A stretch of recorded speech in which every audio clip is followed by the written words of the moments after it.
foreign পলিচিৰ লং term objective কি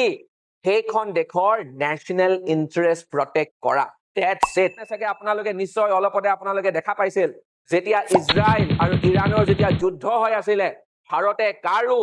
হয় মাত মতা নাছিলে কাৰণ ভাৰতে জানে যে ইজৰাইলো ইণ্ডিয়াৰ কাৰণে ইম্পৰ্টেণ্ট ইৰাণো ইণ্ডিয়াৰ কাৰণে ইম্পৰ্টেণ্ট কিয় চেণ্টাৰত যোনেই চৰকাৰ নাথাকক কিয় বিজেপিয়ে থাকক বা কংগ্ৰেছে থাকক তেওঁলোকে হয়তো বেলেগ বেলেগ ফৰেন পলিচি ল'ব পাৰে কিন্তু আল্টিমেটলি অবজেক্টিভ এটাই দ্যাট ইজ নেশ্যনেল ইণ্টাৰেষ্ট যদি মই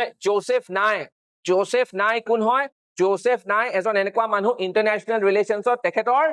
বিৰাট নাম আছে ইণ্টাৰনেশ্যনেল ৰিলেশ্যনছত ফৰ এক্সাম্পল দুটা কনচেপ্ট আছে hard power and soft power এই দুটা কনচেপ্ট জোচেফ নাইৰে দিয়া তেওঁ এজন বিৰাট বিখ্যাত পলিটিকেল থিংকাৰ হয় জোচেফ নাইৰে কৈছে যে ইম্পৰ্টেণ্ট পলিটিকেল লিডাৰ্ছ ৰাজনীতিবিদ যিসকল ভাল ৰাজনীতিবিদ কূটনীতিবিদ তেওঁলোকে নিজৰ ইণ্টাৰেষ্টৰ কথা চিন্তা নকৰে কিন্তু তেওঁলোকে কাৰ ইণ্টাৰেষ্টৰ কথা চিন্তা কৰে নিজৰ দেশৰ মানুহৰ ইণ্টাৰেষ্টৰ কথা চিন্তা কৰে আৰু তাকে আমি নেশ্যনেল ইণ্টাৰেষ্ট বুলি কওঁ